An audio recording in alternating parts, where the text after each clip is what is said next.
Hey guys, how are you all doing? Welcome to my channel. So, today we are gonna see, what if Naruto got harem with Cheshire, Batgirl, Ross, and Raven, part 1. So before we start, go check out the author of this fanfic, Namikaze09, link is in the description. Also subscribe if you enjoyed the video. Let's start the story. Walking through the hallway was the member of the Bioengineering and Tech Division, Yuriko Okina, a graduate of the Royal University in Star City. She graduated in honors, gaining her associates and bachelor's in biology and computer engineering in her second year. She is a Japanese American whose father is a retired Black Ops in the Marines, and her mother was a radiologist who graduated from Phoenix University. She was currently checking out the tasks she completed from a tech book. Okay, so all I have to do now is the firewall for the supercomputer, and she never got to finish due to the fact that when she passed the Robotech room the sound of static was heard in the room, and after that, the sound of a crash, and a person grunting was heard. Yuriko jumped back a little, as she heard the crash through the door with a surprised look on her face. When the flash dies down she hears someone groaning in the room, and knew none of the tech officials were in there, and her eyes narrow so she presses a small device on her belt, and it blinks red. She slowly approached the door with caution, and was on full alert. She places her hand on the knob, and slowly opens the door. Yuriko managed to open it halfway, and poked her head inside only to let out a gasp at what she saw. In the tech room where robot parts scattered the floor was a male. He had shoulder-length wild spiky blonde hair with 2 bangs on the sides of his head.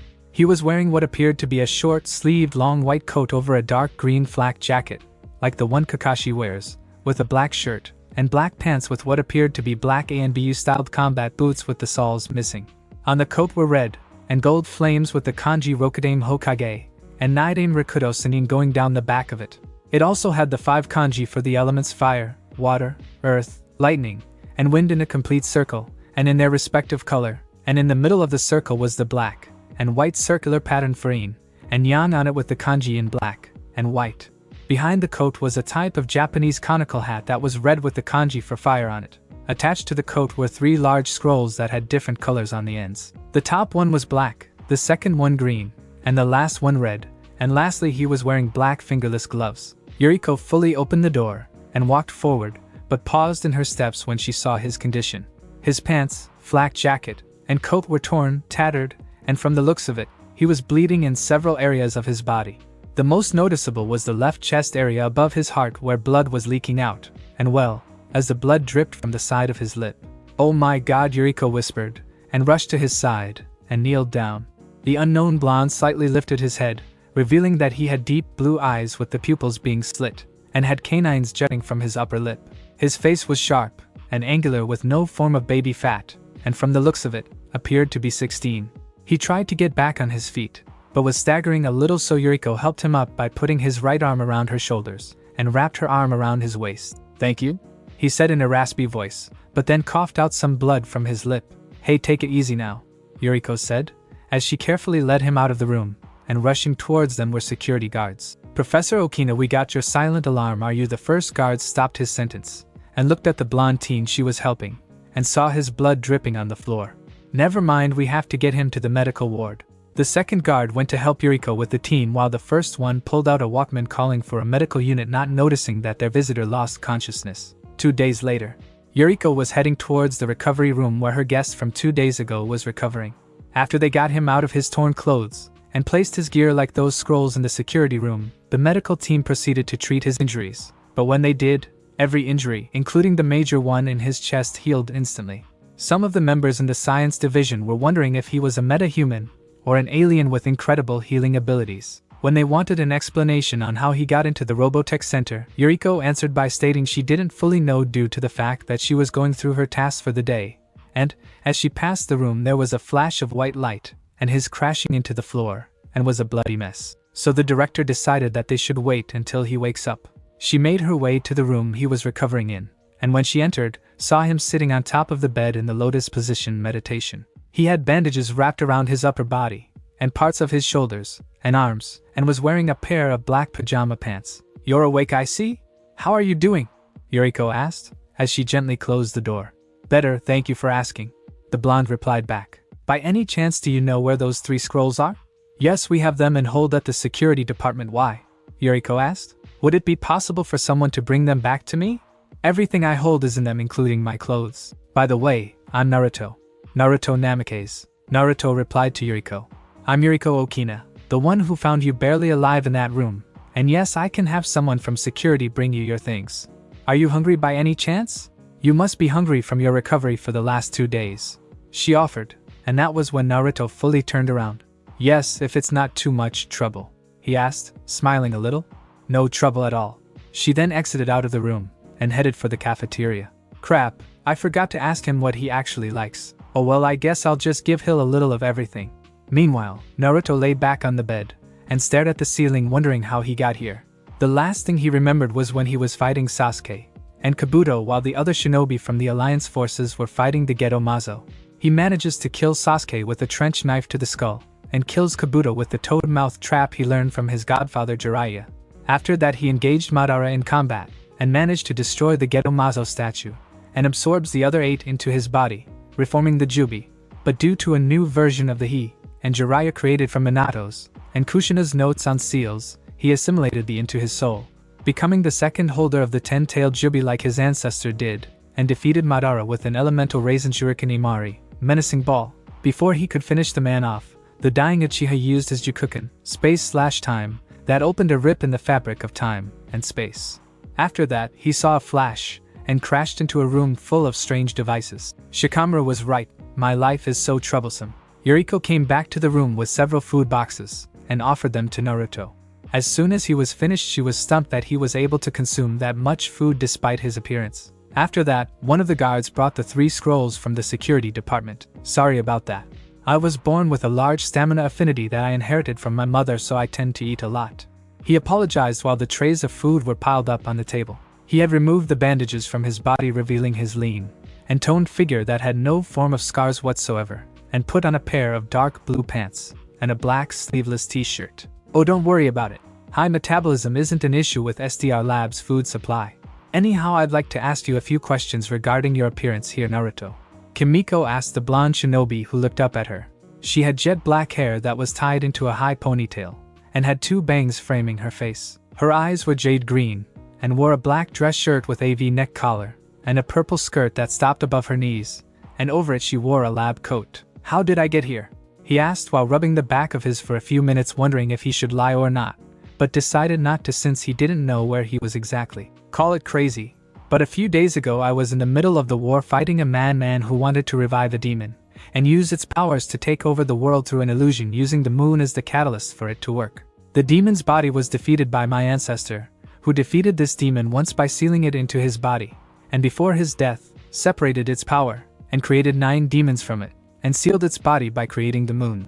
Long story short, one of his son's descendants wanted to gain the power he had, but had to face an army of ninja in order to get me, and the other vessel for the 8th demon, while I contained the game the 8, and I fought him in a fight that lasted for 5 days straight. The rest before I killed him is a blank. Yuriko remained silent, as he explained himself, and brushed a bang back. That's quite a story. That was all she said, which made Naruto's eyebrows rise into his hair. So you believe me? He asked with an incredulous expression on his face, and she smiled. Trust me when I say I'm native to the supernatural, and other things such as parallel dimensions, aliens, and time traveling, she replied back, and had composed herself from laughing due to the fact that he blinked in confusion. Aliens? I'm familiar with some of the technology that is in this room, but aliens? You mean like demons? Naruto asked. In a way, yes, young man. Naruto and Yuriko turned their heads to see the CEO of SDR Labs, Gary Slate, son of the late Garrison Slate, who was the founder of SDR Labs. He was wearing a dark gray suit with a black shirt, and white tied with black snakeskin dress shoes. He had dirt blonde hair that was slicked back, and wore a pair of glasses. In this dimension, creatures like aliens and demons do exist. My name is Gary Slate, the CEO of this worldwide company. Naruto Namikaze, nice to meet you. Naruto replied back. That was when Yuriko realized that he said shinobi. Naruto, you said you were from a world where shinobi rule is correct? She asked the blonde, who nodded. So that would make you one as well, right? I mean, judging from your physique, you look like you could give an all-star athlete a run for his money. Also on your coat it had the kanji for Rokudame Hokage, I believe. Why is that? Oh, that? Well, in my world there were 5 major nations based off of the 5 elements: fire, water, earth, lightning, and wind. The villages were ruled by ninja who were known as the Kage. The Kage was considered to be the strongest ninja in his or her village, and they are in charge of the military operations, as well as the government in their village with countless ninja under their rule. They were the Hokage, Mizukage, Sachikage, Reikage, and Kazekage. I was the Rokudame or 6th Hokage from my village that was called Konoha or Leaf Village, he answered while they remained silent. I know it sounds far-fetched, but I was the youngest Kage in my village aside from my dad to be given the title. My best friend Gara, who was the Kazekage around the same time I was, and 4 out of my 5 relatives were also Hokage during their reigns, he finished. Gary rubbed his chin in thought, and then smiled. Very interesting that someone, as young as you, was a leader over not just a village, but an army of assassins. Must have been one heck of a life, he stated while Naruto nodded in agreement. So do you have any other way of getting back home? Naruto frowned, and shook his head. Sadly no. I was sent here through a time-space technique that's irreversible, so I can't go back, he said solemnly. But enough about my past. Where am I exactly? Naruto asked Yuriko. You're currently on a planet called Earth. Here we do have a military, but they're divided into several branches, and our technology is highly advanced, especially with the alien technology we gained over the years, she explained. Wow. Now I'm starting to get interested. I may not know anything about aliens, but I think I can give this new world a shot, and see what it has to offer. Besides, I think this beats living in a world filled with countless violence, war, and bloodshed, Naruto replied, and the others had pleased looks on their faces. Well then Naruto, you're more than welcome to stay here, as long as you like until you find your place in this world, Gary stated, and looked at Yuriko. Yuriko, if it's not a problem, I'd like for you to get him up to date on everything he needs to know about our planet. I need to head back to the facility in Okinawa, Japan because we've been having issues with property getting stolen by certain organizations, and they need me there to get the security update. Once again, it was a pleasure meeting you, Naruto, and I wish you luck, he said before exiting out of the door. Throughout the day, Naruto met some of Yuriko's fellow colleagues, as well as got a tour around the facility so that he would know which places to access, and which ones were prohibited for certain staff members to enter. During his stay there, he read up about the modern world he was living in, and learned the basics in using devices like computers, cell phones, etc. with a little help from the shadow clones, of course. Needless to say that Naruto was extremely interested in this world. As nighttime hit, the facility was barely lit, but in the shadows, several figures dressed in black were zipping across the darkness, avoiding the security that was patrolling the area. They then hopped across the rooftop, avoiding the spotlights that roamed across the roofs. They stopped at a window, and the first one pulled out what appears to be a glass cutter. Our objective is to take out Yuriko Okina, and anyone who crosses us. Remember to stay silent, and stick to the shadows, the leader of the group instructed, as he cut the glass carefully, and they silently hopped into the living quarters of the building. Yuriko was in her office finishing setting up some schematics for the Marine Biology SDR facility in Memphis, Tennessee. After sending it, she yawns, and stretches a little before brushing a bang back. Phew. Got that done. Jared better be thankful I was able to finalize this before the week ended, she muttered, and switched the monitor of her computer off. Naruto was in a spare room that was in the living quarters of the facility where some of the scientists live. It was decent, and around the size of a duplex apartment with a bathroom, a bedroom, small kitchen, living area, and the basic accessories. Naruto was sleeping soundly in the bed, but then his eyes snapped open, and he shot out of his bed with just a black sleeveless shirt and dark gray sweatpants. He looked around his place for a minute, and frowned. Looks like there are some intruders in the facility. He opened up his closet where his gear was, and grabbed a pair of black and white sneakers, a ninjato, the one the ANBU wields, and one of his weapon pouches, and then flickers out of the room. Yuriko rushed out of the door holding onto her bleeding arm due to the fact that she was hit by one of the assassin's shuriken. Made a beeline to the left to avoid a volley of shuriken that hit the wall, and ran down the hallway. She saw one of the labs was open, and ran into the room, closing it behind her, and then locking it. As she did, something hit the door, making her stumble back, panting heavily. She looked around for an escape route in the lab only to find none, and the window was definitely out of the question. Her eyes widened in horror when she saw the door break and splinter, and slowly backed away. But before the door was knocked off its hinges, the sound of a blade cutting through flesh was heard, and a blood-curdling scream entered her ear. That was when the sound of blades clashing, fists, and feet hitting bodies and crashes were heard. That was when the body of one of the assassins came flying into the lab, destroying the door, slamming into the wall hard enough to leave an imprint, and cracks in the wall before he slid down, and collapsed onto the ground. Yuriko looked around frantically for anything that would help her escape, and saw a broomstick, and grabbed it, as another shadowed figure walked into the room wielding a blade. She closed her eyes, and swung at the assailant's head only for him to duck, and raised it over her head in an attempt to bash his head in. "Wait, Yuriko-san, it's me," Naruto said, bringing his hand in front of her. She stopped her attack, and opened her eyes only to see a surprised Naruto who was wielding a ninjato that had blood dripping off the edge. "And Naruto?" She drops the broom, and rushes over to him, and pulls him into a hug, making him blink in surprise. "Oh, thank God you got here," she replied in relief while the teenage Kage pats her back with his free arm until they pull away from each other. Naruto's ears twitched, and a frown formed on his face.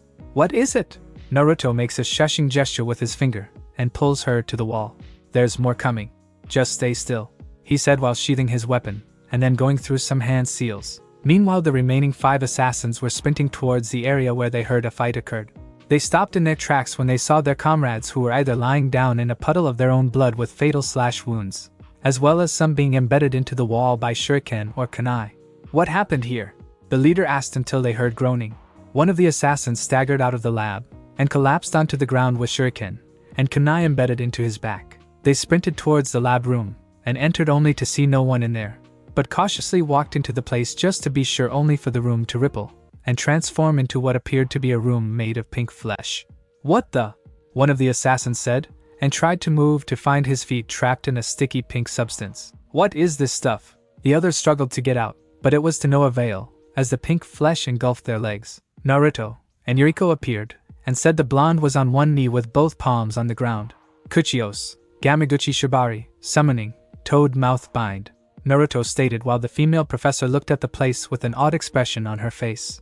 "Sug, amazing, I've never seen anything like this in my life," she said while Naruto stood up. "Welcome assassins into the stomach of the fire-breathing toad of MT Mayaboku. I would advise you not to upset his stomach, as it is very sensitive, and being devoured by stomach acid is not the kind of death you would want," Naruto stated, as green slime dripped from the ceiling, and when it landed on one of the desks, it instantly melted, and was reduced into nothing. Yuriko saw this, and paled a little at what happened. "Relax, Yuriko-san. This technique is under my full control, so you don't have to worry about getting hurt," Naruto assured her, and looked at the other assassins. But the others, well, they've just reduced themselves to being toad bait. He clapped his hands together, and they were ensnared by flesh tendrils, and slammed into the wall while the blonde walked towards them. "Now then, let's see, since I only need one of you alive, the rest of you are expendable, so goodbye." The remaining 4 were sucked into the flesh, and struggled to get out only to fail, and disappear into the flesh. The remaining member of the group was horrified, as he saw his comrades get sucked into the fleshy substance, and looked back at Naruto, who now had a sadistic smile on his face. "I hope you're feeling talkative, assassin," Naruto said, as he cracked his knuckles. During the interrogation, Naruto found out that the assailant and his former team were soldiers trained by an organization that was known as the League of Shadows, a criminal and terrorist organization, focusing on extortion, manipulation, and power broking. They were hired to assassinate Yuriko by someone from a rival company called LexCorp. Afterwards, the assassin was apprehended by the security guards, and the security was upgraded for the rest of the night. Unknown location. "So your assassins have failed to take out Professor Okina?" a figure in the shadows asked. "It would appear so. Failure such as this is not tolerated in the organization. I already have my men apprehending the survivor, and he will suffer greatly for this," another voice replied. "It does not matter," the figure said. "I did not expect them to succeed in the mission, since it's more than likely SDR Labs hired someone from the Justice League to assist them." The other person shook his head. "I'm afraid this wasn't the Justice League's doing. Most of my men were killed during their infiltration, and no one in the organization has the resolve to kill. This was done by someone who was trained in the same manner my soldiers are." A screen appeared before them, and showed Naruto taking out the League of Shadows assassins like they were trainees. The first figure looked at the fight with wide eyes, and they narrowed. "He fights like a League of Shadow assassin, yes. He took them out easily, going as far as to kill them. That's something the Justice League doesn't have the guts to do, no matter what the situation is. That boy could become a powerful ally or a great threat." The other figure nodded in agreement. "Indeed. Should we assemble a squad to recruit him?" The second figure shook his head. "At the moment, no, as we don't know what he's fully capable of doing yet. Once we've gained enough info, we can give him an invite, but for now we'll watch from the shadows," he answered. "And should he refuse your offer?" the first figure asked, and the answer to his question was the other figure smiling. "I'll leave that up to your imagination," he answered, and that, as when the screen went black. 3 humanoid combat robots who were wielding gun arms were stalking around silently in the power station, hunting for someone in the barely lit room. Bullets littered the ground, as were the sliced and static-emitting parts of the robots that had fallen by the unknown assailant. As the robots analyzed the wreckage, they noticed that they were sliced apart by a single-edged blade. They made their way to a passageway with 3 areas to enter. They each separated and walked towards a different entrance, unknown to the fact that a figure crouching down on a support beam with glowing red eyes was watching them, and then flickered away. The first combat, that's what I'm gonna name them from now on, made its way into the middle passageway, staying on full alert, scanning the area for any threat. As it moved past some large cargo boxes, a shadowed figure landed behind it. The combat instantly reacted by swinging its massive right arm at the assailant, only for the target to draw what looked like a katana, like the one Raiden has in Metal Gear Rising, and simply hacked the arm off, causing sparks and machine parts to fly out. It attempted to aim its gun arm at him, only for the figure to perform a spinning slash, cutting off the other arm, and then kicked the bot hard into the chest, leaving a deep dent in it, and sent it crashing into the cargo boxes, and reducing them to splinters. The figure flicks the oil off the blade, and fades into the shadows. The other combat was walking on a large conveyor belt with red metal kegs in different areas. As it continued to walk forward, a shadow was leaping over it, and the bot reacted by aiming its arm up, and fired at the assailant. The bullets hit several of the red kegs, and they exploded into a fiery blaze. The bot stopped firing, and looked around for its target, only for a volley of baseball-sized shuriken, the ones used in Ninja Assassins, to ascend towards the humanoid bot, and tore it to shreds. The now shredded robot stumbled back from the assault, while its attacker descended with his katana raised, and sliced the combat in half. The robot falls backwards, and hits the ground with a thud. The remaining combat lands into the area, and proceeds to fire at the target, as well. The intruder reacted by easily deflecting the bullets with its blade, with the slashes looking merely like blurs. The bot stopped firing, as bullets littered the floor in front of its target. The figure's glowing red eyes were aimed at the combat, who was now charging at him, and said an unknown attacker dashed towards the charging bot. They both swung their weapons at the same time, and were on opposite sides, with the shadowed figure having his blade drawn out, and the both with its enlarged fist sticking outward, as well. They remained still for a few minutes until static escaped from the bot's armor, and it fell apart into metal chunks. Level 5 training sequence complete. Disengaging power station protocol. A female computerized voice said. The area around them started to de-digitize into small particles of data until a room covered in white appeared, and a one-way mirror that the observers could see through. Standing in the room was the figure, who was wearing what looked like an exosuit that was black, silver, and red. Description of it is on my profile, wielding the same blade from last time. The figure lets out a sigh, and presses a switch on the side of the mask, which hisses as it deactivates. It is then pulled off, revealing the features of none other than a 16-year-old Naruto Uzumaki Namikaze, who then exited out of the room and headed towards the observer center. Yuriko was currently inspecting the blueprints for the experimental exosuit that she was working on for the past 6 months. After the incident in Metropolis, Gary had Yuriko transferred over to the weapons tech facility in Tokyo, Japan, and requested that Naruto tag along with her. She wanted to protest at first, but the CEO insisted on this, since the League of Shadows was out to kill her, and never knew when they'd strike again. Naruto agreed to be her bodyguard until this issue settled down, since he was capable of being in more than one place thanks to the Kage Bunshin technique. So from there on, Naruto learned more in how to use the advanced technology of his new home, and had to admit he was very intrigued, since the technology here was way more advanced than the tech in his world, with Snow Country / Spring Country being the most advanced. Naruto actually had a prototype chakra armor he got as a gift from Koyuki after defeating Dotu and saving her country, and let Yuriko and the other scientists use it for their projects in making exosuits for the special ops divisions in the military in order to lower casualty rates. And said former Kage assisted in testing the projects through combat simulations test in the VR training modulator. As Yuriko continued to look at the schematics of the suit, the slide door opened, and Naruto walked in with the HF blade sheathed and his helmet under his arm. So how did this one do, Naruto? Yuriko asked, as she turned around in her chair with one leg crossed over the other. Better than the last two, since it's more comfortable and doesn't chafe. Remind me to thank Takashi for adding the cybernetic cells, since it doesn't put a lot of pressure on the body like the others do, Naruto answered, as he flexed his gloved hand. Functions worked properly too. No sound emitted whatsoever when I was moving, and the same with the helmet, he said, and spun the headgear around on his index finger. That's good to hear. Normally it would take us 4 years to get the designs, blueprints, and countless testing completed, but thanks to that armor you gave us, we'll be able to start making the first sets in less than a year, she said back with a pleased expression on her face. Hey, I aim to please. There have been a lot of raids lately, and mostly from members of the Yakuza since they've been trying to ransack the trucks and sell them off to the lesser gangs on the streets. He started while folding his arms. Yuriko sighs and rubs her temples in a frustrated manner. Yeah, but they have less thanks to you dealing with them. I don't think they want to bury any more of their men after you were through with them. Naruto on the other hand scoffs and sits down in an empty chair. Too true. Well, I'm gonna go get out of this suit before I go explore around the city for a little bit. Okay, but be sure to keep your comm link on, she instructed. Yes, mother, he said sarcastically, which made her chuckle until the slide doors closed behind him. Tokyo.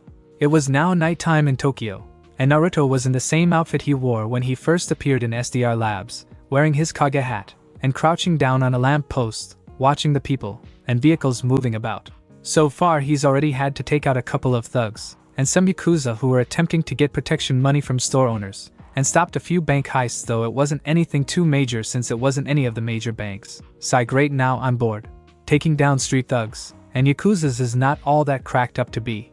At least during the safeguards I had to avoid being bullets and blow up cards, he muttered to himself until his comm link beeps. He clicks the Bluetooth on his right ear. What's up, Yuriko? Bad news, Naruto. Someone managed to break into the facility and stole some blueprints to that exosuit you were testing for us, as well as some discs that have the schematics for combats. The intruder manages to knock out all of the guards and disable the combats without raising the alarm. Really well, who it was couldn't have gotten away too far since I'm close to the. He suddenly caught something out of the corner of his eye and saw a figure leaping from the rooftops in a quick manner. Never mind, I think I found our assailant. I'll contact you back once I've caught this person. He clicks his Bluetooth off and flickers away. Said assailant was sprinting across the rooftop looking left and right to see if anyone was following her, but then she was forced to leap back due to the fact that a kunai with a tag on it landed in front of her. She turned around to see Naruto, who appeared a few feet away from her. The person was dressed in what appeared to be a sneaking suit that hugged her figure with a silver utility belt, gray boots, and gloves, similar to the outfit Slade wears in Teen Titans. She had two katanas strapped to her back in an X formation. On her head was a mask that was autumn orange on the right side and black on the left side, and covered half of her face. Long white hair that stopped to the middle of her back stuck out from behind her mask, and she had a single blue eye on the orange half of her mask. Nice night for a stroll, huh? Or in your case, steal secret technology from SDR Labs, Naruto said while tilting his hat a little. The thief's eyes widened in surprise, but then narrowed, wondering how he knew she paid a visit to one of the top companies around the globe. So how about we make this easy, and just hand whatever you stole back, and I'll forget this ever happened, he suggested. Said thief smiles, as she pulls out a smoke bomb and throws it to the ground. It explodes, and smoke forms around her, blocking Naruto's vision, and said blonde smirks. The old smoke bomb trick? How original, he said sarcastically, as the smoke dissipates, and she was gone. The thief slides down a metal wire, and then hops off of it, landing on another rooftop. What took you so long? Her eyes widened once again, as she spun around, and saw Naruto sitting on a telephone wire reading an orange book, but then flipped a page. Don't you know it's rude to keep your guests waiting? He chastised. She snapped out of her stupor, and threw several shuriken at him. Naruto hears the projectiles whizzing towards him, so he simply tilts his head to the left, and catches the remaining three with 3 fingers. A fellow shuriken user, huh? Your aim was precise, and had I been a normal person I'd be. He didn't get to finish due to the fact that she leaped towards, and aimed a spin kick at his head. Naruto leans back, and watches her pass over him. Dead, he finishes, and then flips off of the wire, and lands back onto the rooftop. She free falls towards the ground, but grabs a flagpole, and flips onto it in the crouching position, and then jumps into an open window of an abandoned building, and runs into the darkness. Naruto leaps in, as well, and looks around only to see the rest of the place darkened, blending in with the shadows. This should be interesting, he said to himself, and he too made his way into the darkened room. During the game of cat and mouse, the thief looks around for any sign of her pursuer, and moves around in a stealthy manner, keeping her senses sharp and on full alert. She approached an area that had bricks and cement scattered everywhere, and looked left and right a few times with her right eye roaming around for any signs of movement. She suddenly sensed something behind her, and spun around in a fighting stance only to see no one, and frown. I know there was someone behind me, she thought. The sound of bricks tumbling down the pile of rubble made her twist her body, and fling a shuriken at the place only for some rats to scamper out of the rubble. Suddenly out of the darkness 3 large hissing black snakes lung out at her, and she is forced to leap backwards, and they hit the area she was formerly at, and she landed on a metal beam. One of the snakes rises out of the rubble, hissing, and lunges at her once again. The female thief pulls out several kunai and throws them at the reptile, but said serpent evades them and opens its maw wide as it ascends towards its prey. She leapt off the beam while it chomped down onto it and landed on another. The snake dispelled in a puff of smoke while she took a step back. She felt something tug on her and looked down to see a line of wire and heard some tug and released something. Her eyes widened when kunai and shuriken descended towards her with deadly accuracy, so she back flips off the beam while the projectiles get embedded into the beam. She landed on the ground and skids back a little until she comes to a complete stop. She feels the ground underneath her shift, and once again she jumps as a hand comes out of the earth and attempts to grab her. Naruto emerges from the ground with a smirk on his face. Impressive. You may not be a ninja, but your sensory skills are very good. Whoever trained you knew what he or she was doing, Naruto said, smiling under his hat, but then got serious. Look, we've been at this game of cat and mouse for almost an hour. Either hand over what you've stolen or I'll take it, said assailant scoffs, and gets into a fighting stance while Naruto raises a brow under his hat. So it's like that, huh? Fine.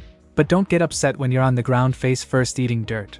Naruto then grabbed the tip of his hat and jacket and threw them off, revealing his jounin outfit, which is a dark green Konoha jounin vest with a black shirt under it, as well as black A and BU style pants, and boots with silver arm bracers, like the ones Kakashi wore during the Third War, along with a pair of black fingerless gloves with metal plates on them, and carved into them was a symbol of a whirlpool, and covering the lower half of his face was a mask, like the one Ryu Hayabusa wears in Ninja.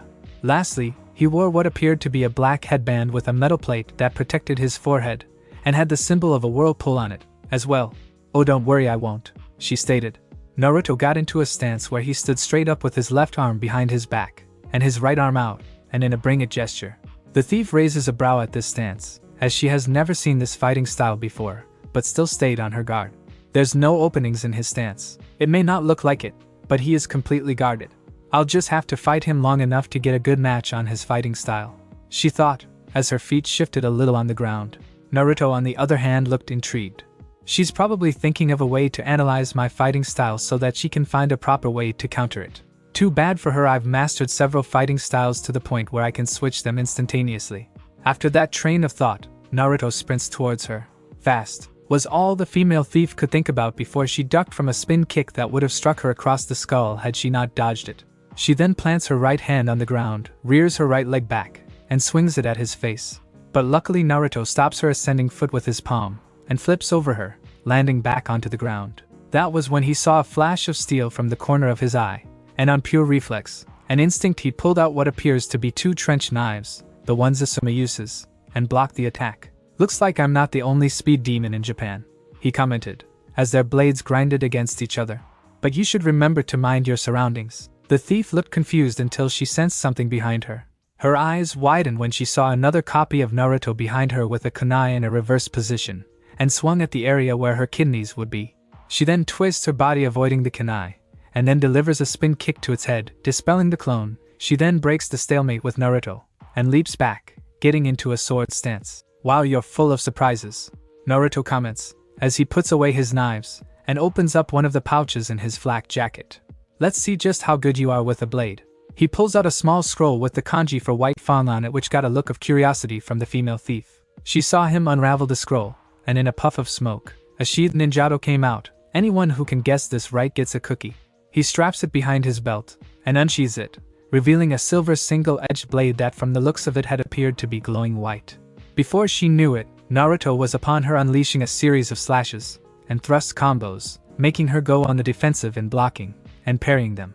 I can't believe I'm putting up a defense against him. His skills with the blade are practically on par with. She never got to finish due to the fact that Naruto twisted his blade upwards and disarmed her, making her eyes widen in surprise. He then twirls his blade a few times in a thrusting position and pushes it towards her torso. Clang! The thief grits her teeth as she blocked the attack with the flat end of her extra blade.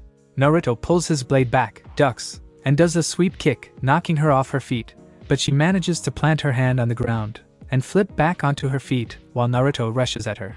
She brings her blade back and swings it at his head, only for him to duck and lose a few strands of hair, but then they both twist their bodies and swing at each other at the same time, only for them to pause as their blades meet their necks. A single blue eye staring back at two pair deep blue ones, waiting for the other to make a move that would decide this fight. Naruto, however, smiled at her, and moved his blade away from her neck, and she did the same. "I've got to admit that it's pretty fun," he replied back, and she smiled in return. "I was about to say the same thing. Your skills with a blade are very impressive," she said, as she sheathed her weapon. "I heard a rumor of someone wearing a white cape and a conical hat, taking out some of the criminal activity for the past 6 months. Yep, that was me. Beat up some street punks who thought they were all that, stopped some bank heists, and how do you say off-ed some of the crime lords," he quoted, which made her intrigued. "You mean you killed them?" she asked, and got a nod from Naruto. "They were scum. Selling drugs and illegal weapons I can handle, but whoring women to brothels just to make a quick buck is one of my most major set-offs. That, and rapists," he answered in a dark tone. "Anyways, I didn't get your name, by the way." "Ravager. Sorry, but I don't give out my real name to strangers," she answered back. "Understandable. For now, call me Arashikage," he answered back. "An interesting name. Storm Shadow, it seems to fit you for some reason," Ravager replied back, and pulled out what seemed to be 2 discs. "I believe you were looking for these." She simply tossed them to Naruto, who caught them. "Let me guess? You raided the weapon tech facility of Star Labs in order to get me to come out and see if I was really the real deal, correct?" he asked Ravager, who smirks. Cunning vixen, that remark made her smirk grow. "So is there another reason why you went to all of this trouble to see me?" "Actually, there is. After my training with my father, I've been doing missions where I had to take out a couple of people like you did with the Yakuza. Well, during my last one I had an accident that I barely escaped from," she answered while rubbing the black mask for emphasis, while Naruto cringed. "So I've been searching for a partner after that even, and sadly no one has met up to my standards. And I'm not a real fan of the Justice League since most of the members don't like my methods of taking down bad guys." Naruto raised an eyebrow at this. "The Justice League? You mean those guys dressed in tights always going around stopping bad guys, saving people, etc.?" Naruto asked, as he had heard about them from Yuriko during his time at SDR Labs, and how they have saved not only the world, but the universe a few times, which in his opinion is very impressive, especially when he heard about Superman, who could lift a skyscraper with one hand, or Flash, who could move faster than the speed of light, as well as the other few. Luckily he hasn't met any of the major villains like Joker, Two-Face, Ra's al Ghul, or Deathstroke the Terminator. She lightly chuckles and nods at his answer. "Yes, them. Anyhow, would you be interested in being my partner?" she asked Naruto, who pondered on her offer for a few seconds, and shrugs. "Why not? I don't have much to do in my free time," he answered back. "Great.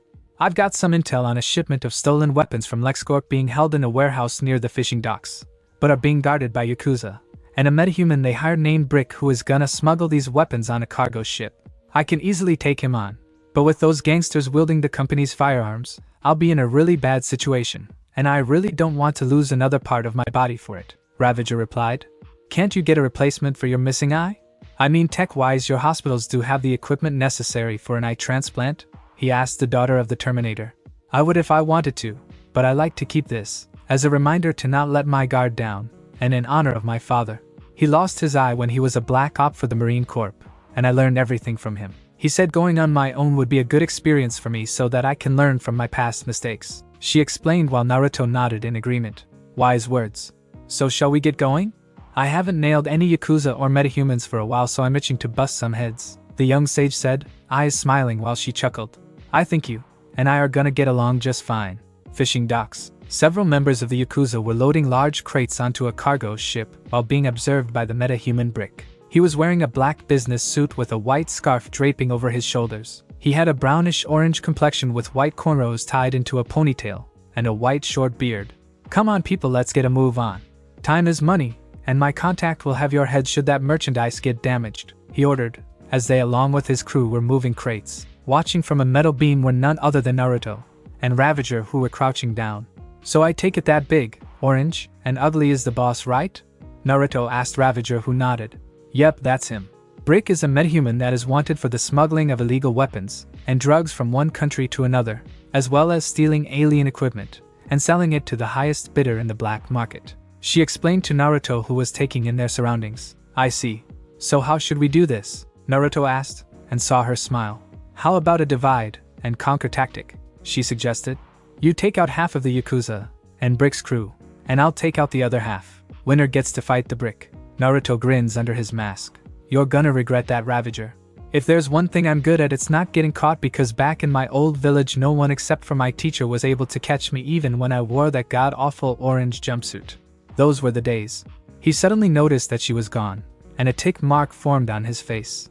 That little minx, I can't believe she pulled a Jiraiya on me. Oh, it's on now.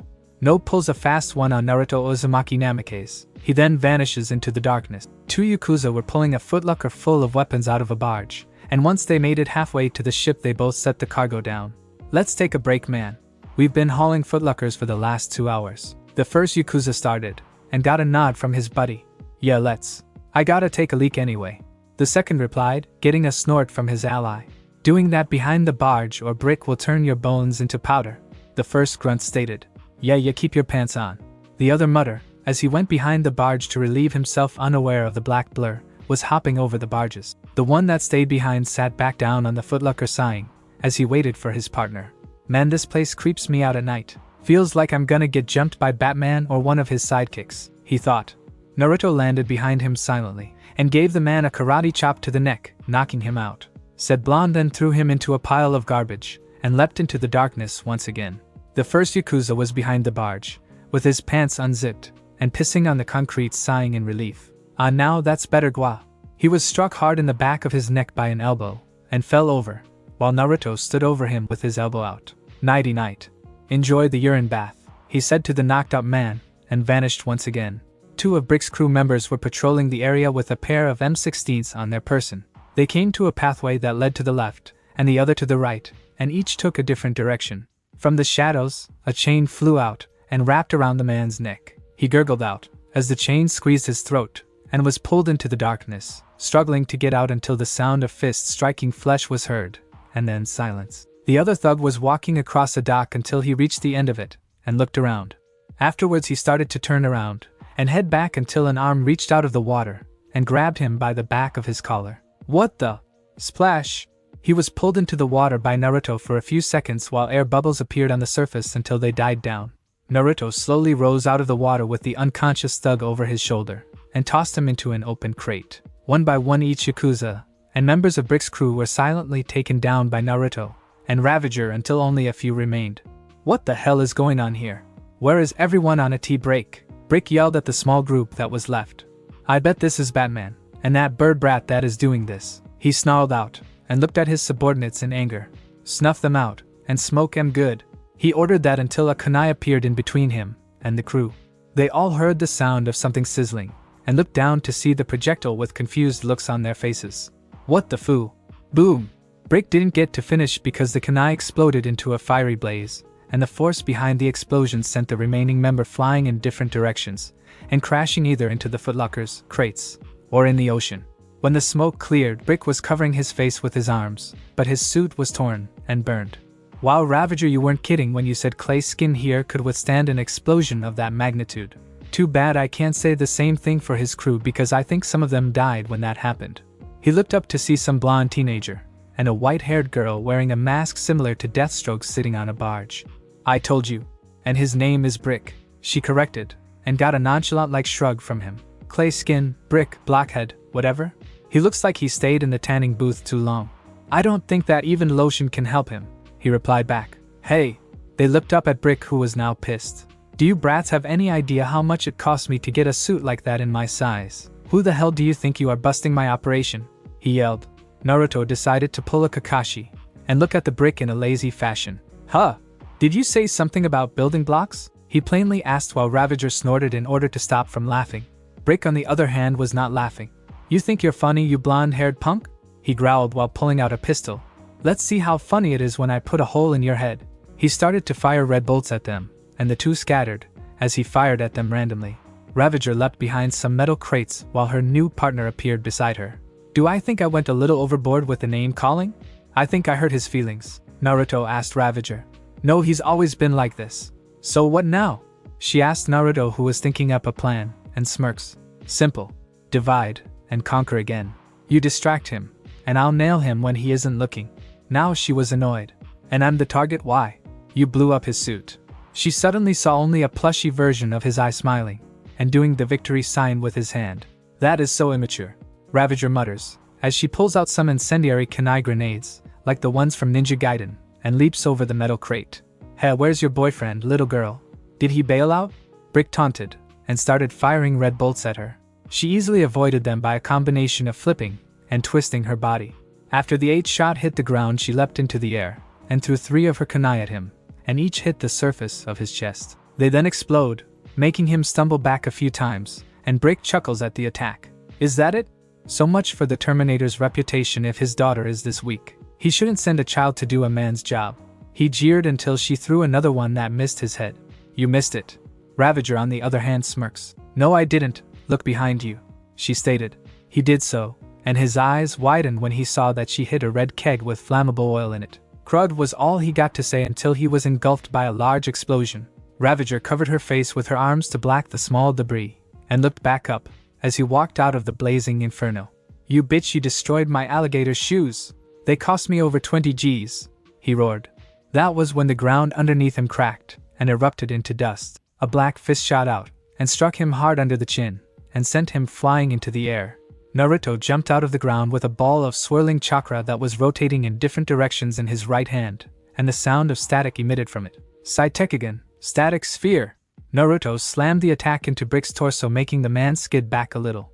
Brick eyes widened as he felt a large amount of pain tear through his gut, and cried out in pain as he was sent flying backwards from the force of the attack, and hitting the ship hard enough to rattle it and leave his indent on it. Brick slumped down due to the amount of pain he felt, fell from the dent in the ship's bow, and hit the ground hard, while cracks formed around him.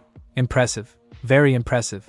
I guess I was right to pick you out, Ravager praised while folding her arms until the sounds of sirens were heard, and she frowned. Looks like our celebration is gonna be short. Yeah, too bad. I was gonna ask you to join me in raiding one of the Yakuza's HQ, Naruto said in a mock-hurt tone. Maybe some other time, Arashikage, but now let's make ourselves scarce, she said. Good idea. He placed a hand on her shoulder, which made her wonder what he was gonna do. Brace yourself, as this trip will make you lose your lunch. They suddenly disappeared in a flash of yellow while police cars appeared at the crime scene. I told you to brace yourself, or you'd lose your lunch, Ravager, he stated. Shut up. How did you do that trick anyway? Are you able to teleport? She asked the blonde who picked up Horatian kunai. In a way, yes, but not the way those sorcerers or magicians do. My version is a little more effective and advanced, he answered. I'll take your word for it. She then looked at her watch and sighs. Well, I have to head back to my hideout. Let's team up again, Kage, and who knows, maybe the next time we spar I'll fight you for real, she said, eyes smiling while walking backwards and leaping off the roof. I look forward to both. He paused for a few minutes, but then his eyes widened. Oh crap, Yuriko's gonna skin me for not calling her back about the stolen discs. I am so grounded, he muttered. Oh well, at least I got to meet Ravager. She was kind of hot, and that outfit. Oh great, now Kakashi and Ai-san, and Ero Kyofu, perverted godfather, have rubbed off on me. Damn perverts. Ravager landed in her hotel room through the opened window, and she suddenly sneezed. What the? Someone is talking about me. Probably the blonde ninja, though I don't blame him, she said with a smirk on her face, and started to remove her mask. Outside the Washington, D.C. electric power plant, the sound of grunting and objects being smashed was emitting around the generators. 18-year-old Rose Wilson aka Ravager performed a backflip while a keg flew past her and hit a support beam, and landed back on her feet in a fighting stance while a large figure stalked towards her, snarling in frustration. Walking out of the shadows was a metahuman named Clayface. Mud dripped off its body as it growled at the daughter of the Terminator. Damn it, why do I always get the gross ones? She complained, and threw several exploding shuriken at Clayface's head, and they exploded on contact, making the mud creature stumble back and roar while forming its right arm into a hammer with 2 sharp prongs on each end, and swung it at her. Ravager flipped backwards in midair as the weapon smashed the place she was originally at. She ascended towards a support beam, planted both of her feet on it, and then leaped upwards as a glob of mud hit the beam while she grabbed the ceiling joist and flips on top of it. She heard a roar and turned her head to see Naruto aka Arashikage having a grappling match with Killer Croc, a metahuman who looked like a humanoid crocodile. Having fun, Kage? She asked the blonde sage who hopped off his feet, and Neil kicked Killer Croc right in the face, sending him crashing into a support beam and making it bend a little while Ravager was dodging the projectile goo. Killer Croc snarled and rushed at the blonde and attempted to clothesline him, only for Naruto to flip over him and land back onto the ground. He then sweep kicks Killer Croc off his feet, making him fall to the ground and then delivers an elbow drop in the middle of the humanoid Croc's chest, making him cry out, and then grab Naruto by his throat, and then slam him into a wall. Could be better. He answers with a grunt while Killer Croc slams him into the wall again, leaving an imprint of his body on it, and pulls him out again. He lifts Naruto into the air and attempts to slam him into the ground only for Naruto to wrap his legs around the Croc man's neck, surprising him while the blonde grinned under his mask. Naruto then uses his body weight to flip Killer Croc over, and hit the ground head first. Killer Croc got off the ground shaking the cobwebs out of his head, and growled at Naruto. "Okay, I've heard of being hard-headed, but this is ridiculous," he said to himself, as Croc slammed his clawed hands into the ground, and ripped a large chunk of cement that was the size of a boulder over his head. Naruto sighs, and activates the right no Yoroi, lightning release armor, and sprints towards Casey, who throws the slab of cement at Naruto, who simply ducked, and dashed towards him. Rariato, lariat! Naruto slams his bicep, and the inside of his elbow into Croc's neck, and the strength behind his attack sent Killer Croc flying through 3 thick concrete walls, and then slamming into a small electric generator, roaring out in agony, as countless volts of electricity ran across his body before the generator exploded, and sent him flying into a support beam, falling over unconscious. "Oh Kage!" Naruto turned around to see Ravager bound to a beam by mud, struggling while Clayface's right hand formed into a drill that whirled to life, and stalked towards her. "If you're not too busy, I could use a little help here before I'm turned into Swiss cheese," she yelled, as the mud monster roared in triumph, and launched its now extended drill arm at Ravager. Naruto now had out a windmill shuriken, channeled lightning chakra into it, and threw it at the extending arm. Before it got close enough, the arm was severed, and it landed to the side. Clayface snarled in frustration, as Naruto dashed towards him with his lighting armor still activated, and slammed his right fist into its torso, and sent countless volts of electricity through Clayface, who roared in agony, and then started to dissolve into a puddle of mud.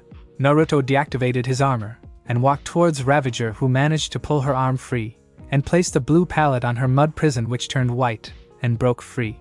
"Next time I get the first pick. First Plasmus, and now Clayface? Why do I always get the hygienically challenged ones?" she complained, as she dusted off her leg while Naruto chuckled. "Maybe you're just that lucky," Naruto commented while a shadow clone appeared with an unconscious Killer Croc who was bound by metal beams, or cursed, she muttered while folding her arms in an annoyed manner. "Let's leave them here. I think you generated enough electricity in them that would knock out a full-grown elephant. Yeah, let's call it a night, and let the men in blue deal with them, though this went a lot better than the time Ivy turned half of Gotham into an oversized garden, and you were under her spell when she secreted pheromones that was potent enough to almost make you," and her stopped her fist from smashing into his nose, and saw the glare she was giving him. "I thought we agreed that we would never ever bring that up, Namikaze," she growled out, trying to burn a hole in his head while he smiled at her. "Well, in my opinion, I thought it was kind of hot when you two almost kissed, and that wouldn't have ended well for you. Too bad her kisses don't affect me though, or her pheromones for that matter," he said while she blushed a little from the memory. "Surely she's not a better kisser than me, right?" she asked in a sweet tone that promised pain if he answered incorrectly. "Compared to you and her? Nope. Harley, on the other hand," he started to say while she looked at him in shock. "You kissed Harley Quinn? That nut job who's infatuated with Joker. When did this happen?" she asked Naruto, who rubbed the back of his sheepishly. "Last year during that New Year's party Joker and Scarecrow crashed. It happened right after I knocked the straw hat out, and before I knew it, she grabbed my collar and kissed me," he explained while Rose blinked in confusion.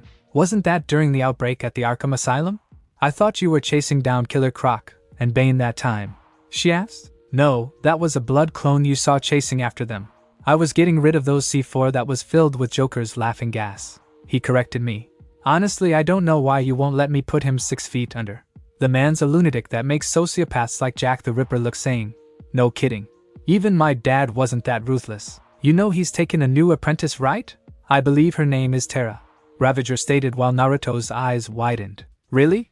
Wow, I didn't think old man Slade would take on any more after he finished training you, and from what he told me, you were a handful like your mother," Naruto joked until she jabbed him in the chest. "Shut it, you.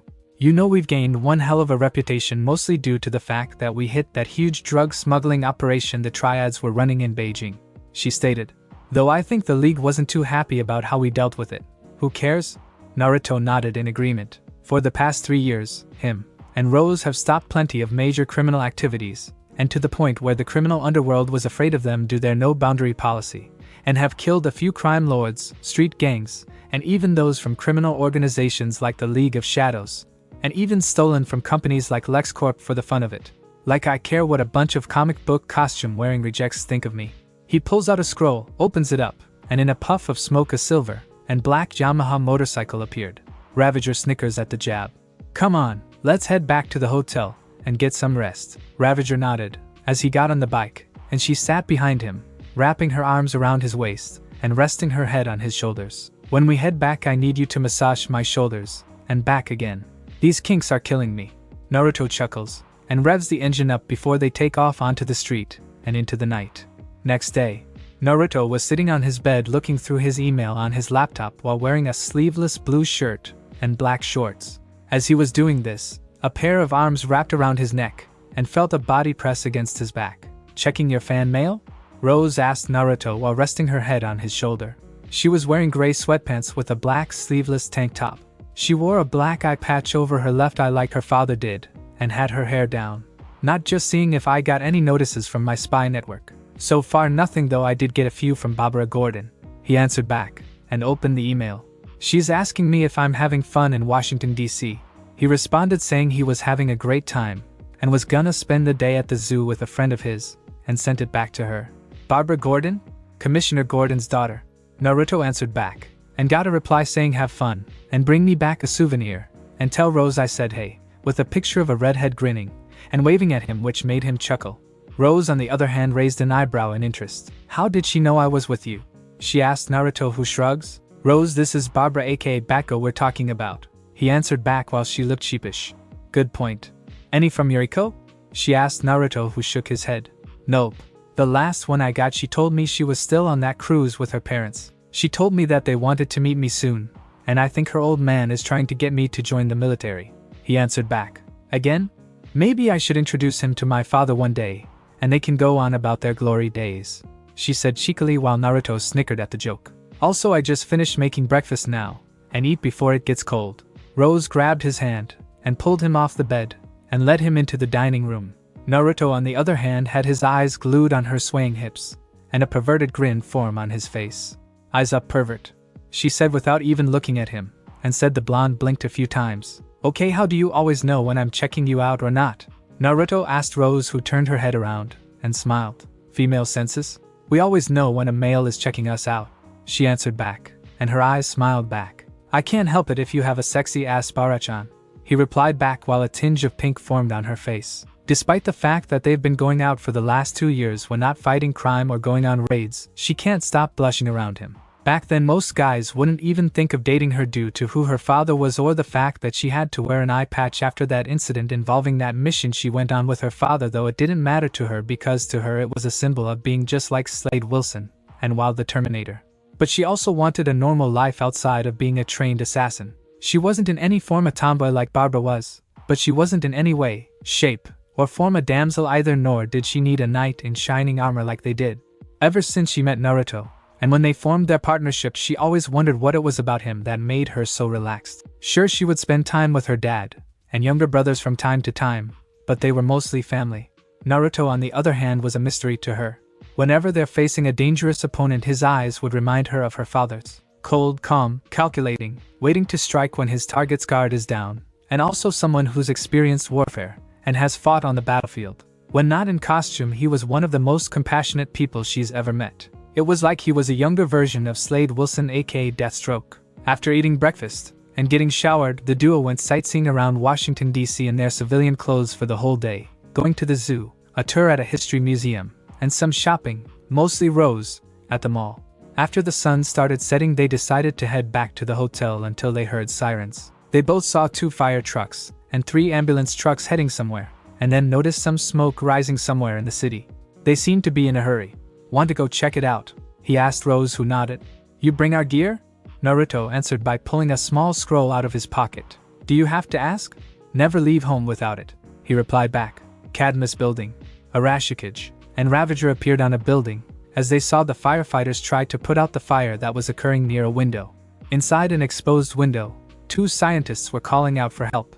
Ravager was about to go rescue them until Naruto placed a hand on her shoulder. She looked back at him and saw him pointing at the building. She looked to see three teenagers: Robin, Kid Flash, and Aqualad. Robin's uniform consists of a red tunic, black pants, boots, and gloves, all of which to be made of a sort of protective body armor that still allows him great mobility. On his tunic, AR symbol is visible, and around his waist he wears a gold-colored utility belt with various pouches for all his equipment. Around his shoulders he wears a cape that is black on the outer lining, but gold on the inner lining. To protect his identity, Robin wears a black stylized domino mask at all times. While he wears the mask, his eyes appear completely white. Kid Flash has spiked up red hair, freckles, and green eyes. His costume is yellow with a red lightning bolt in a white circle. By pressing a button on his costume, he can change the color of the uniform into a black variation that is better suited for Black Ops missions. He wears goggles that can see different light spectrums. He has shoulder pads and body protectors because he uses his body as a cannonball. Aqualad is an Atlantean teen, with blonde hair, black skin, silver eyes, and a strong build. He possesses light black eel-like tattoos that run across his back and along his arms, and glow a bright blue when using his powers. Aqualad also has webbed hands and feet, and possesses a set of gills that allows him to breathe underwater. His superhero costume is a skin-tight full-body red and blue swimsuit that exposes his arms and feet. For black operation jobs he wears the same clothes except for his shirt, which, using stealth tech, changes to black. Aqualad also carries a water pack that holds twin water bearers and water. He can manipulate his water bearers and turn them into whatever he chooses, but most oftenly creates twin water blades. He also often manipulates nearby as easily as he manipulates the water he carries around. Oh great, it's the sidekicks. The only one missing is Speedy, she stated, as they watched Kid Flash run up the building and catch the two scientists that fell from the windows, and place them back inside before slipping and catching himself. So Robin and Aqualad had to assist him. Looks like they've got it handled, Ravager stated, while Naruto didn't look so convinced as he saw them enter inside the top floor. Looks can be deceiving. I wonder why they didn't leave the rest to the firefighters? He pondered while rubbing his chin in thought. There has to be something more to this building than the name, so we're gonna check it out, Ravager asked the blonde, who smirks and nods. Sweet, I'm willing to bet that there is interesting stuff worth stealing and adding to our arsenal. I haven't gotten any new toys for a while, she said in a giddy expression which made Naruto's sweat drop. Your infatuation with stealing new toys, as you put it, always got us into trouble. He noticed getting a snort from her, says the ninja who stole Cheshire's mask and sash, and got a good look of what she was hiding under her outfit. You're lucky she didn't come close to ending your days as a male then, and I was tempted to let her. That right there made Naruto smile, and rub the back of his head nervously, as he saw the evil eye gleam on her face. Oh come on Rose, it was just a prank. His sweat drop grew when she continued to stare at him, but then shrugged. Fine, I'll let that go for now, since I thought it was pretty funny to see her in that predicament, she said, which almost made him fall off the building until he caught himself.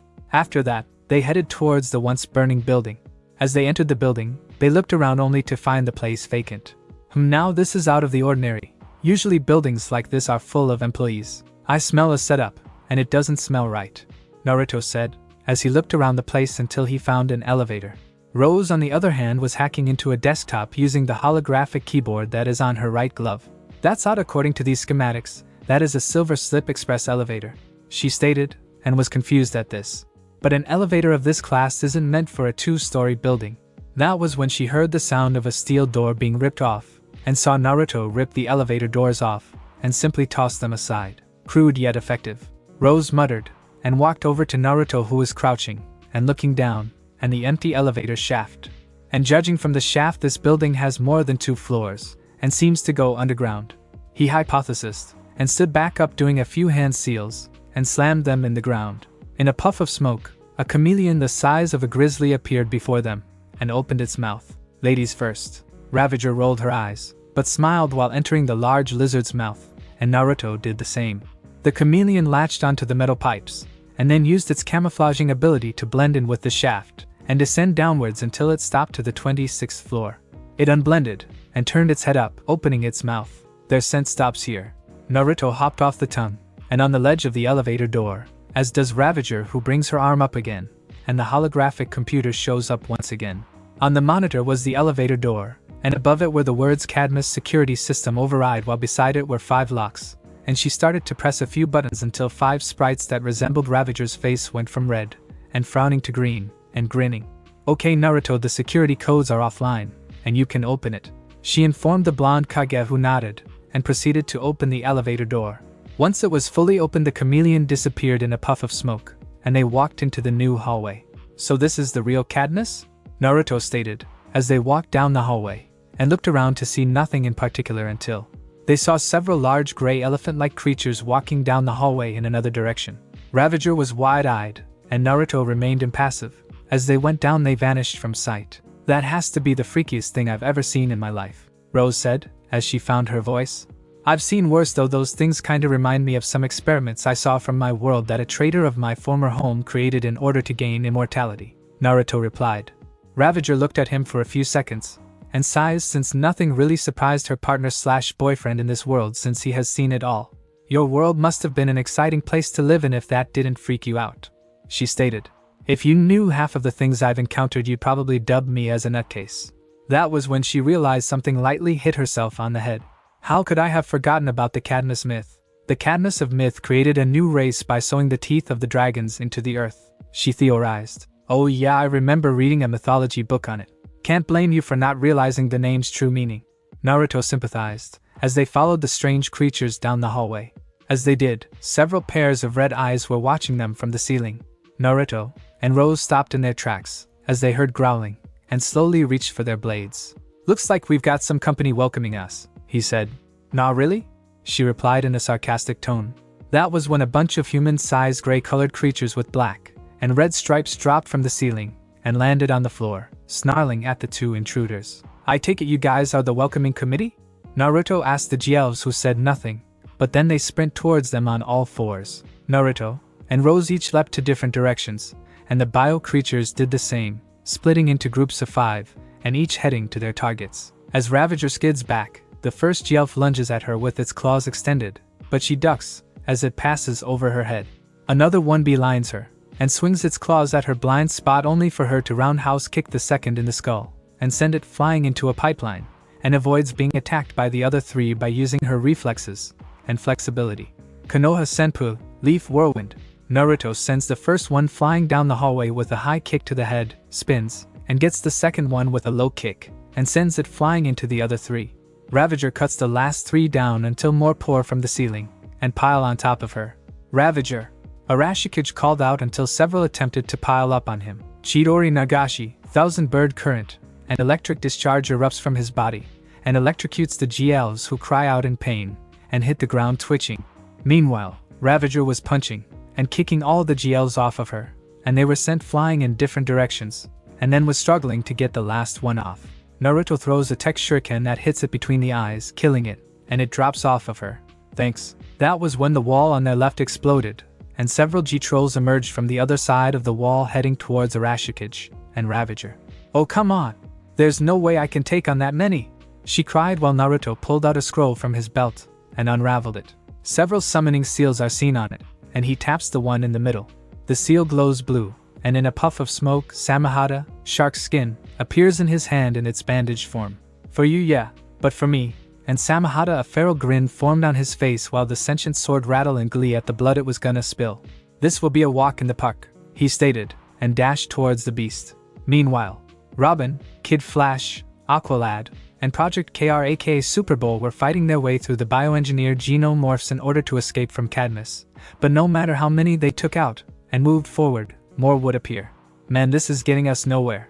These G creatures are like cockroaches. No matter how many you stomp, more keep appearing, Kid Flash said in a frustrated tone, as some of the larger ones loomed over them, growling, and were surrounded by the GLs, as well, with the Guardian walking forward. Just give up, kids. You've managed to get this far, but it's over.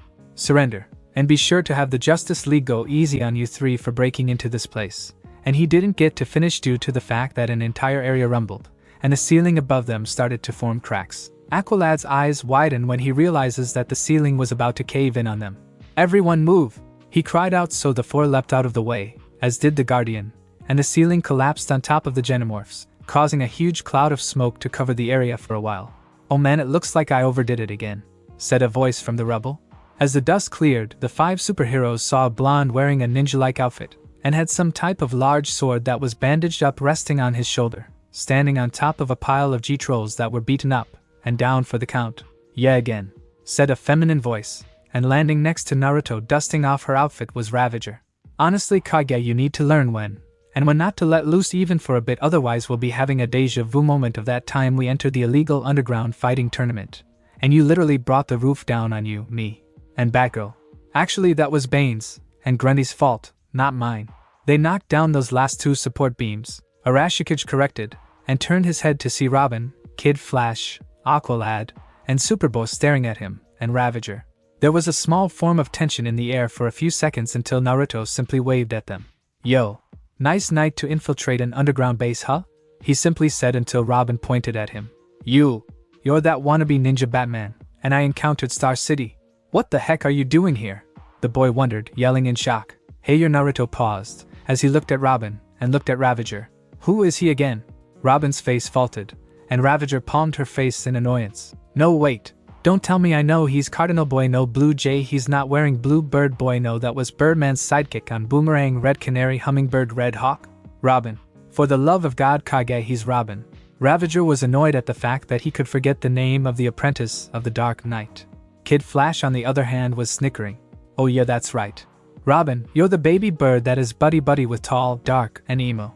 He commented. I believe his name is Batman. Haven't seen you guys since that incident in Arkham. How's that cutie Batgirl doing by the way? Naruto asked the peeved boy wonder. None of your business. He snapped back, and glared at Ravager. The real question is what are you, and the daughter of the Terminator doing here? Wow, someone has their tights on too tightly today. Naruto commented on getting a snicker from Ravager. But if you must know, we saw you 3 enter the Cadmus building, and see if they had anything interesting down here, and sadly there's nothing worth stealing here. He answered with a simple shrug of his shoulders. So you both are thieves? Aqualad asked with a raised eyebrow. Yeah, but we're the type who steal from other bad guys like the Penguin, and Lex Luthor for example. Naruto answered while Atlantean blinked in confusion at the answer. Guardian rose out of the rubble rubbing his head in pain and then saw Naruto, and rose. Ravager? He asked the duo who waved back at him. Just when I thought this day couldn't get any weirder. What's going on here? That's what I would like to know about Guardian. Mark Desmond approached the group, and Guardian narrowed his eyes at the scientist who pulled out a test tube that had a blue vial substance. But it matters not, as Project Blockbuster will give me the power to bring order back to Cadmus. He started, bringing the liquid to mouth, and drinking it down. Naruto and Ravager blinked in confusion a couple of times, and looked back at the future superheroes. Okay, does anyone know what the hell he's talking about? The blonde sage asked the 4, and Superboy growled, as Mark fell to his knees, and his body started to bulge, and rip until his lab coat ripped, and revealed his bulky muscles. As the man looked up, his eyes snapped open, and the irises were blood red while the scale was black. Next his body grew, and the skin ripped, and fell to the floor revealing him to have gray skin with red striped patterns. Okay, not that as nasty, Naruto commented. Ravager nodded in agreement, while Mark Desmond aka Blockbuster rose to his feet, and roared. Guardian attempted to rush at Blockbuster only to be backhanded into a wall, and knocked, and then Superboy let out a battle cry, and lunged at the man now turned creature in a small scuffle only for them to go through the ceiling of a different floor of the building with Robin, Aqualad, and Kid Flash going after them through the hole in the ceiling with Arashikage, and Ravager watching. Should we help them? Rose asked Naruto who shrugs his shoulders. Might as well, right Samahata? Naruto asked the blade that gurgled in response. That sword of yours still freaks me out? She muttered, as she pulled out a grappling hook. Ah come on now Samahata isn't that bad. Naruto protested. Not that bad? It almost bit my head off when it was feeding off of energy from Sinestro's ring when he tried to steal that Xenothium from Star Labs. I still have the bite marks on my arm to prove it, damn it. She snapped back at him. Well, you did interrupt his feeding time, and eating a new form of energy aside from my chakra excites him, he states while she glared at the gurgling blade until it snarled at her. Samahata, chill boy, Naruto ordered, and the scaled blade growled and snorted at Ravager. They could hear fighting from the upper room, so Naruto wrapped an arm around Ravager and leaped upwards into the hole in the wall. As they landed in the new room, Naruto saw the 4 young heroes getting their asses handed to them by Blockbuster, who was tossing them around like rag dolls. Wow, I haven't seen an ass kicking this bad since the time you smacked that Gizmo kid around like a soccer ball, he commented, and saw the creature slam Superboy into a support beam which cracked from the impact, and the back slapped Kid Flash into another. He looked around the area, and saw how many support beams were supporting the floor, and a gleam formed in his eyes. Ravager saw this, and shivered on the inside. Please tell me that you don't have a plan involving the building collapsing on us again? She asked Naruto, who said nothing, and rushed into a fight with Samahata in his hand. Ugh, I hate it when he does that, she complained, and rushed after him. Blockbuster snarled, as it loomed over Aqualad, who was struggling to get up, and brought its foot up in order to crush the boy's skull. But before that could happen, Ravager slid under him, and knocked the beast off balance. Blockbuster stumbled back, losing its balance, and then it was struck across the side by Samahata, and sent flying across the room, destroying one of the support beams which made the building rumble. Aqualad shook the cobwebs from his head, and looked up to see Ravager holding her hand out to help him up. Need a hand? She asked with a smirk on her face. Aqualad took her hand, and was pulled back on his feet. Thank you? He then looked to see Naruto fending Blockbuster off with Samahata. Blockbuster swung at Naruto twice only for the blonde to evade the attacks, and swing Samahata downwards only for the former doctor to back away, as the sentient sword smashed into the ground, and a small crater formed around it. Blockbuster then uppercuts Naruto in the chin, and sends him flying backwards only for the blonde flip backwards in midair, and plant his feet into the support beam, and flings Samahata at Blockbuster like a boomerang, and it dead center across the head, making it growl in frustration while Naruto caught it, and landed back on the ground, and holsters the bandaged blade on his back. Superba rushes behind Blockbuster, and tackles him into the wall, proceeding to slam his fists repeatedly into the creature's gut. Kid Flash appears beside Naruto, and sees Samahata. While cool sword, he said, reaching out at Samahata only for the sword to snap at his arm, and growl at the surprised speed demon. Careful, he bites. He warns the young hero, and then moves to the left, as Superba landed beside him on his back. Taking him down with raw strength alone won't work on him, and from the looks of it he is stronger than you are strength-wise. The KR clone glared at Naruto, as he got up. Then what do you suggest? He growled, as the blonde raised an eyebrow. Absolutely not. Naruto, Kid Flash, and Superba looked over to see Robin arguing with Ravager, and Aqualad in the middle. We don't need your help, Ravager, especially not from you of all people. The boy wonder snapped at the female assassin. And why the hell not? And what do you of all people suppose to mean? Is it because my father is the Terminator? Because if it is, you need to grow up, you brat. Ravager retorted, as she stared down at the boy wonder. For one thing, you're a thief who's known for killing, and two, why should we team up with you and the blonde ninja? Ravager narrowed her eyes at Robin, and got into his face. First of all, I only went after criminals, and only stole from the black market, and two, you four were getting your asses kicked. Swallow you damn pride for once. She snapped back while Robin growled at her. That was when Naruto appeared beside them, and Aqualad. Okay, you both need a timeout, and we need to do something about Ugly over there, Naruto said while a couple of clones were helping Kid Flash and Superba. He is right, Robin. We need to call a truce for now if we want to beat Blockbuster before the league gets here. We don't have that many options, Aqualad stated while Robin grits his teeth for a while, and sighs. Fine. We have a truce for now. So Arashikage was it? Robin asked Naruto, who nodded. What plan did you have in mind? Naruto was about to speak up only to be interrupted by Ravager. One that involves this whole building falling on top of us, she answered, making Naruto stumble over a bit, and glare at her. Damn it, Ravager, I hate it when you do that, he mumbled. That's because I know when you always get a stupid idea in that blonde head of yours, she stated while poking him in the head. Hey guys, heads up, Kid Flash called out. A shadow loomed over them, and they looked up to see Blockbuster ascend towards them, and they scattered, as he landed in their current location, and formed a small crater. He first lashes out at Kid Flash, striking him across the head with his claws, and sends him flying down the hallway. Aqualad drew one of his water bearers, and the water around it formed into a spiked mace. As Blockbuster swiped at Ravager, who jumped away from the attack, Aqualad struck the beast across the head with the water-hardened mace, and sent him stumbling forward. Superba delivers an uppercut on its lower jaw, and Flash runs around him, and crouches down on all fours, making Blockbuster fall over, and crash onto the ground. Hey, learned that in kindergarten, he said coyly while Ravager and Robin were setting up explosives on the remaining support beam. Alright then. Naruto performed a few hand seals, and his cheeks expanded. Suiton, Sujin Hiki, water release, water wall. Naruto shot out a huge wall of water at a charging Blockbuster who hit the water technique, and struggled to get through it. I'm not done yet. Kangekiha, lightning release, wave of inspiration. Naruto generates a large amount of lightning in his hands, and releases it into a conductive force which electrocutes Blockbuster. Said monster roars out in agony, as countless volts surge throughout its body. Aqualad was speechless at the display. He can manipulate water, and electricity like I can, but to a higher extent. It's similar to the sorcery my people use in Atlantis, he thought, as the technique died down. Ravager and Robin landed next to them, as the beast fell to his knees. The explosives are in place, Ravager informed Naruto, who nodded back. Great, now set them off. I've got everything ready for when the building collapses, Naruto informed them. Ravager and Robin both pressed a button on their gauntlets while their explosives beeped a couple of times before exploding and destroying the other pillars, resulting in the building to rumble and slowly collapse. Everyone forms around me and stays still, Naruto ordered, as the building started to fall over them.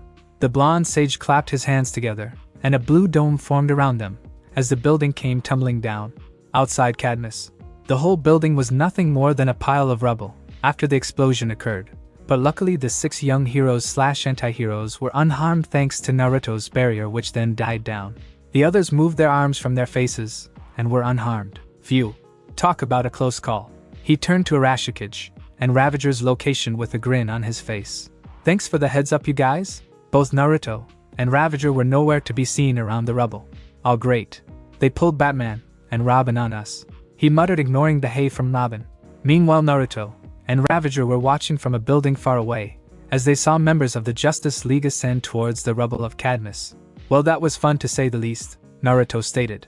Indeed, Ravager replied, but then she narrowed her eyes and drew her blade. Naruto on the other hand remained calm and slowly drew Samahata. Whoever you are, come out or we'll make you come out, the female assassin ordered, even though they had their backs turned. Impressive. Slade wasn't kidding when he said your sixth sense was as good as his, a feminine voice said in the shadows. Naruto turned around and pointed Samahata at the shadows. Either you step out or I make you step out. And trust me lady, I'm not someone to trifle with, Naruto warned while the voice chuckled. Very well then, Arashikage. I will reveal myself to you both. Stepping out of the shadows was an Asian woman clad in a dark red and black battle suit that hugged her body like a second skin. The top part was slightly unzipped and stopped to where it revealed a little cleavage. She had long flowing jet black hair that stopped at the middle of her back, and strapped to her back was a katana. Ravager's eyes widened in shock as looked into the jade green eyes of one of the greatest martial artists and assassins in the world. The one female who could best Batman in physical combat and could kill you without even trying. My god, Lady Shiva, she whispered. Thanks for watching my video, and make sure to check out the author of this fanfic. Link is in the description. See you next time. Till then, sayonara.